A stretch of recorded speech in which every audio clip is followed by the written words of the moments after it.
Hey guys, let's get more news about Warriors, but first, don't forget to subscribe and leave your like.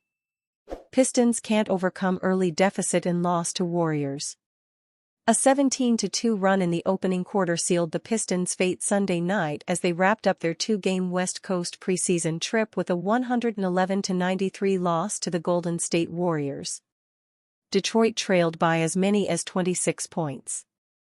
Jaden Ivey continued his strong preseason, but the Pistons couldn't keep pace with Golden State's balanced attack. Tobias Harris, who scored 22 points in Friday's win over the Suns, struggled offensively, finishing with 6 points on 3 of 9 shooting. His highlight came late in the second quarter when he lobbed an alley-oop to Jalen Duren with 4:47 left before halftime. Shortly after, Harris was blocked at the rim by Warrior center Tracy Jackson-Davis, sparking a fast break that ended with a Brandon Podziemski three-pointer, pushing the Warriors' lead to 55-32. The Pistons' backcourt found its rhythm, with Ivey shooting 7 of 10 for 19 points and Cade Cunningham adding 18 points on 9 of 15 from the field. Head coach J.B. Bickerstaff staggered Ivey and Cunningham's minutes, allowing each guard time to run the offense. Together, they accounted for 11 of Detroit's 28 assists. Duren provided energy on both ends, finishing with 14 points, 9 rebounds, and 3 blocks. His third-quarter block led to a fast-break finish by Harris after an assist from Cunningham. Shooting woes continued for veteran guard Tim Hardaway Jr., who missed all 4 of his attempts from the field. Hardaway has struggled throughout the preseason, shooting just 3 of 21 over 4 games. The Pistons briefly cut the deficit to 12 midway through the third quarter following a finish at the rim by rookie Ron Holland, his only basket of the game. However, a pair of free throws from Warriors forward Kyle Anderson pushed the lead back to 19, and Detroit never recovered. Golden State played without its stars, Stephen Curry, Draymond Green, and Andrew Wiggins, all of whom head coach Steve Kerr opted to rest. Despite their absence, the Warriors had 6 players score in double figures, led by Moses Moody with 14 points and Lindy Waters III with 13. Podziemski, Jackson-Davis, Jonathan Kuminga, and Buddy Hield each finished with 12 points. The Warriors dominated in bench scoring, 54-38, rebounds, 49-36, and points off turnovers, 21-15. The loss dropped Detroit to 2-2 in preseason play. The Pistons will conclude their exhibition slate Wednesday night with a 7 p.m. matchup against Bickerstaff's former team, the Cleveland Cavaliers. What we learned as Warriors' red-hot shooting propels preseason win. Warriors coach Steve Kerr sidelined Stephen Curry and Draymond Green on Sunday, and not because they were facing the perpetually struggling Detroit Pistons. The reasoning was twofold. 1. To give the decorated vets their customary one-game absence during the preseason. 2. To have a look at how the Warriors would look without them. I want to see all of our young guys, Kerr said 2 hours before tip-off.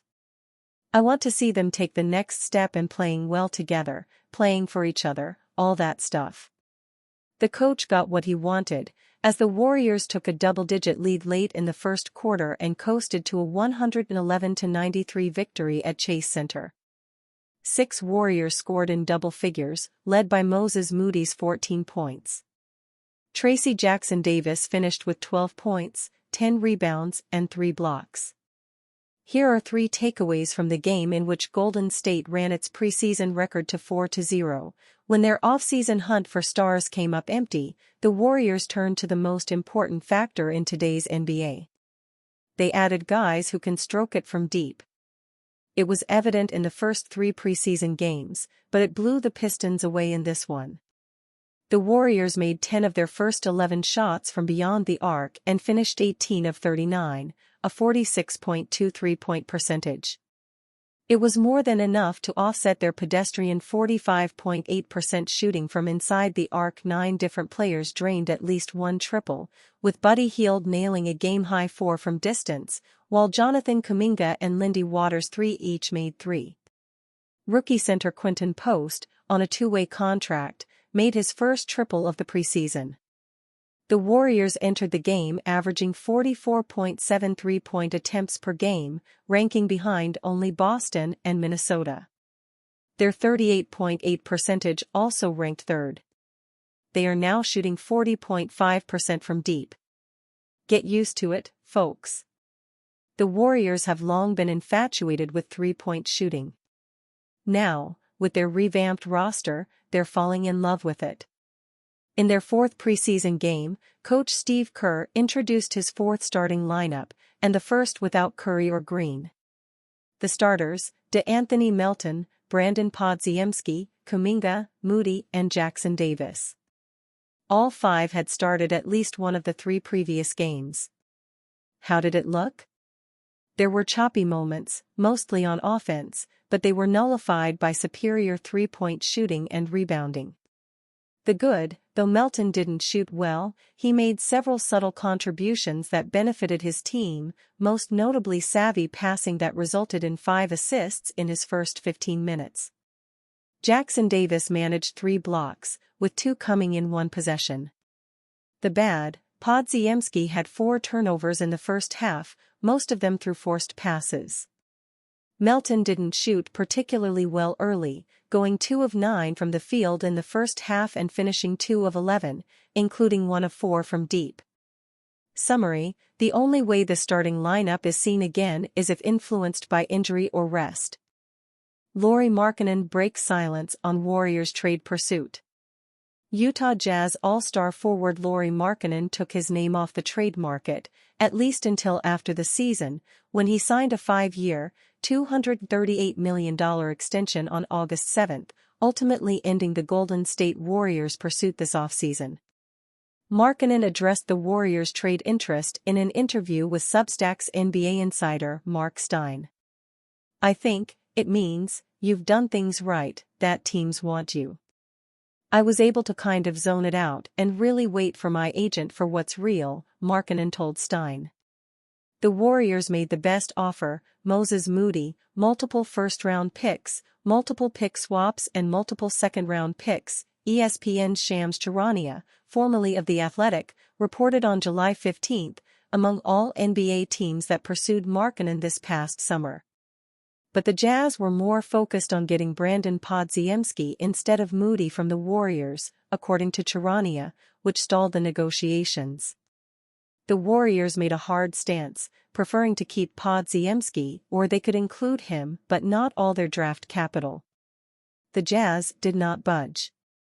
Markkanen ultimately signed the rich multi-year extension with the Warriors after August 6, which made him not trade eligible on February 6, the league's trade deadline.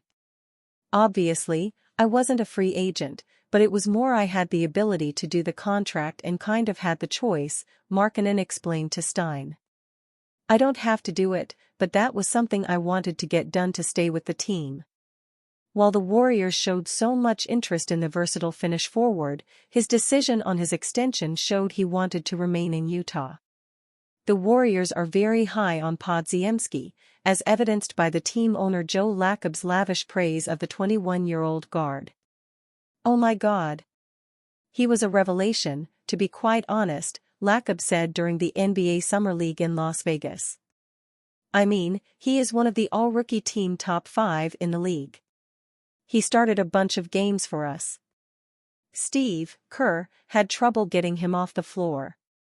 The 21-year-old Podziemski averaged 9.2 points, 5.8 rebounds and 3.7 assists while shooting 38.5% from the three-point distance. And you, fan? What do you think of the situation of Lauri Markkanen? Leave your opinion in the comments.